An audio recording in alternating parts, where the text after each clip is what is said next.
President Biden made an afternoon trip to the important primary state of New Hampshire today. It's the first of two trips planned to the Granite State this week. Mr. Biden has made a handful of speeches, often in battleground states, touting the bipartisan passage of his signature infrastructure plan.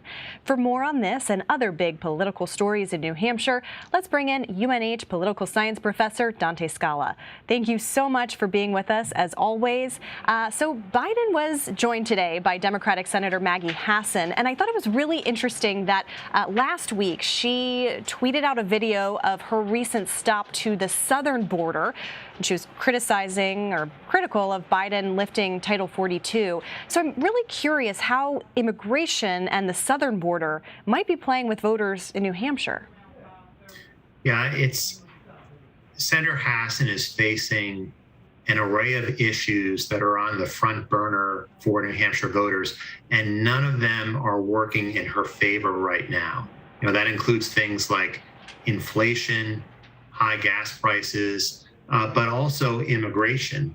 And I think what you're seeing is that Senator Hassan and other senators from swing states around the country up for re-election this fall, really trying to put some distance between themselves and President Biden on the immigration issue in anticipation of a summer of more bad headlines of migrants crossing the border in large numbers and so forth.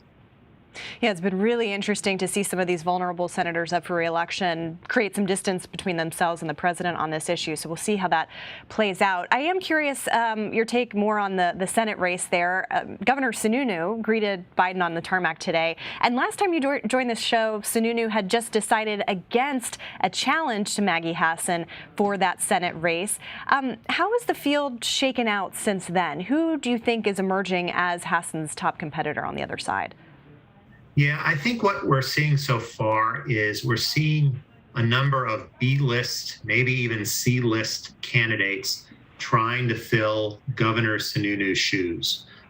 These are people with not a lot of name ID among even Republican voters, and they're trying to quickly, in this calendar year, raise their profile enough to become the Republican nominee when Republican voters go to the primaries this September. Among them are the state Senate President Chuck Morse, who's a longtime insider in state politics, and now he's trying to make that difficult conversion to being a statewide candidate. Yeah, it was interesting that, Sununu bowing out of the race was a big blow to Mitch McConnell, who wants candidates to recruit candidates to take over the Senate. So without Sununu in the race, do you think that New Hampshire Senate seat is competitive for Republicans? I think it potentially competitive. It all depends on what the overall political environment looks like come Labor Day, let's say.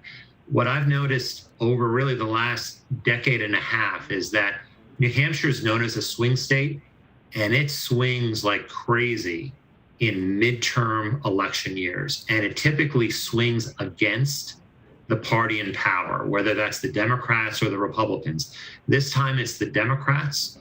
It could be the case that come September, October, maybe the Republicans don't need Governor Sununu. Maybe they just need someone who, to most voters, appears to be a plausible U.S. senator. And that might be enough if New Hampshire voters, especially those independents, are willing to fire the incumbent. And Governor Sununu's approval rating we just showed on the screen, his political future is topic of much speculation. He made some headlines recently, taking some pointed jabs at former President Trump.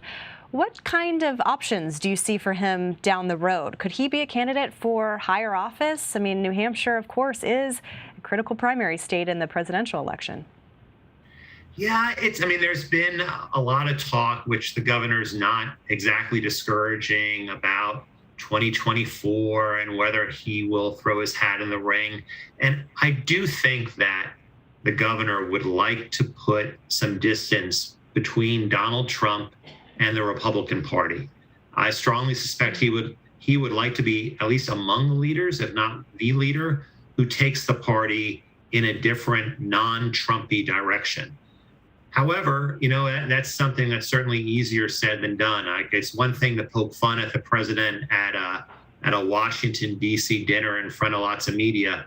It's quite another to take on the former president if Trump is really intent on becoming the nominee once again in 2024. And that's with a home state advantage or without a home state advantage.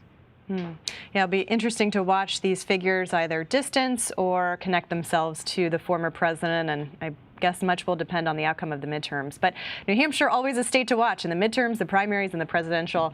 Professor Dante Scala from the University of New Hampshire, thank you so much. You're welcome.